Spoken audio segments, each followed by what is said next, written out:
एक तरफ चीन है जो भारत के पड़ोसी देशों से एक एक करके उनको लालच देकर उनसे रिश्ते मजबूत करने की रणनीति अपना रहा है, तो वहीं दूसरी ओर बांग्लादेश भी इन दिनों भारत के खिलाफ बयानबाजी करने में कोई कसर नहीं छोड़ रहा, जिसको भारत कतई हल्के में नहीं लेना चाहता और इसको लेकर रणनीति अब तैयार की जा रही है।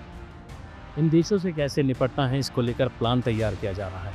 तो वहीं पीएम मोदी ने फिर श्रीलंका का दौरा किया है और इस दौरे के साथ सवाल उठता है कि क्या ये कोई रणनीति का हिस्सा है या इसके पीछे कोई गहरा प्लान है। आइए जानते हैं। सबसे पहले आपको बता दें कि पीएम मोदी के 10 सालों में 4 बार श्रीलंका जाने की आखिर क्या वजह है। सबसे पहली बात यह कि श्रीलंका हमारा पुराना पड़ोसी है, दोस्त है। नेबरहुड फर्स्ट यानी कि पड़ोसी पहले भारत की नीति रही है। इसलिए भारत अपने पड़ोसियों देशों के साथ अच्छे रिश्ते निभाता है और पड़ोसियों के घर आना जाना लगा रहता है। पीएम मोदी ने 2015, 2017, 2019 और 2025 में श्रीलंका की 4 यात्राएं की। बता दें कि 10 साल में पीएम मोदी की ये चौथी यात्रा है।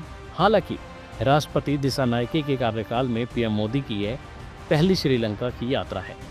श्रीलंका भारत का निकटतम पड़ोसी है। दूसरी वजह उसका भौगोलिक स्थिति और तीसरा चीन की नज़र, जो कि सबसे बड़ी वजह मानी जा रही है। हिंद महासागर का असली सिकंदर कौन होगा, इसको लेकर पर्दे के पीछे एक जंग चल रही है जिसमें चीन और भारत आमने सामने है। चीन समुद्र में अपने प्रभाव को बढ़ाना चाहता है, वहीं श्रीलंका का इस्तेमाल करके फ़ायदा उठाना चाहता है। जिस तरह उसने बांग्लादेश के साथ नज़दीकियाँ बढ़ाई हैं, ऐसे में चीन की बढ़ती मौजूदगी को बैलेंस करने के लिए रणनीति को लेकर ही पीएम मोदी श्रीलंका गए हैं। साफ तौर पर कहें तो चीन की चाल को मात देने के लिए पीएम मोदी श्रीलंका गए हैं ताकि आने वाले वक्त में चीन भारत पर हावी ना हो जाए। क्या है चीन का मकसद? देखा जाए तो बीते कुछ सालों में चीन ने चारों ओर से भारत को घेरने की नाकाम चालें चली हैं। एक ओर उसने नेपाल को अपने कर्ज जाल में फंसाया, दूसरी ओर श्रीलंका को भी संकट से उभारने का भरपूर लालच दिया। अब चीन बांग्लादेश को टोपी पहनाने के चक्कर में है। पाकिस्तान पर तो वो शुरू से मेहरबान रहा है। भारत अब चीन की हर चाल से वाकिफ हो गया है।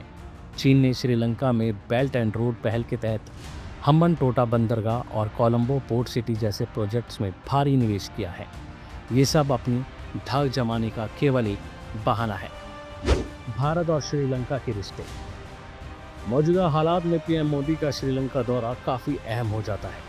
श्रीलंका किसी तरह चीन के बहकावे में ना आए और उसकी सरजमी का इस्तेमाल गलत तरीके से ना हो, यानी कि भारत के खिलाफ ना हो, इसके लिए चाल चलना बेहद ज़रूरी है। पीएम मोदी की इस यात्रा से चीन की चाल मात खा गई है। श्रीलंका के राष्ट्रपति अनुरा कुमार दिसानायके ने प्रधानमंत्री नरेंद्र मोदी को आश्वासन दिया है कि उनका देश किसी भी धरती का इस्तेमाल भारत के सुरक्षा हितों के खिलाफ किसी भी तरह से नहीं होने देगा। जिसके बाद ये माना जा रहा है कि ये बयान चीन के बढ़ते प्रभाव को लेकर भारत की चिंताओं को दूर करने की कोशिश में है। क्या कहा राष्ट्रपति अनुरा कुमारा ने? श्रीलंका के राष्ट्रपति अनुरा कुमारा दिसानायके ने कहा कि मैंने प्रधानमंत्री नरेंद्र मोदी और भारत सरकार को श्रीलंका को हमारे आर्थिक सुधार, विकास और स्थिरता के लिए दिए गए समर्थन के लिए धन्यवाद दिया है। भारत और श्रीलंका दक्षिण एशिया में खड़े होने की क्षमता रखते हैं और इस दिशा में हमारा एक साझा उद्देश्य है। हम ऐसे पड़ोसी हैं जिनके बीच लंबे समय से गहरे ऐतिहासिक और सांस्कृतिक रिश्ते रहे हैं। हमारे संबंध साझा मूल्यों, आपसी सम्मान और समान हितों पर ही आधारित है। तो वहीं इस मौके पर पीएम मोदी ने कहा कि श्रीलंका में भारतीय मूल के तमिल समुदाय के लिए 10,000 घरों का निर्माण जल्द ही पूरा हो जाएगा। इसके अतिरिक्त 700 श्रीलंकाई कर्मचारियों को भारत में प्रशिक्षित किया जाएगा। इनमें सांसद, उद्यमी और युवा नेता भी शामिल होंगे। हमारा मानना है कि हमारे सुरक्षा हित एक दूसरे से जुड़े हुए हैं। हमारी सुरक्षा एक दूसरे पर निर्भर और एक दूसरे से जुड़ी हुई है। तो वहीं देखना होगा अब इस बारे में और क्या क्या अपडेट सामने आती है। अभी के लिए फिलहाल इतना ही। बाकी अपडेट के लिए बने रहिए हिंद फर्स्ट के साथ। इस तरह की और वीडियोस देखने के लिए हमारे YouTube चैनल को सब्सक्राइब करें, बेल आइकन दबाना ना भूलें। यदि आप हमारा ये वीडियो Facebook पर देख रहे हैं तो पेज को लाइक और फॉलो जरूर करें। हमारे अन्य सोशल मीडिया पेजेस से भी जुड़े।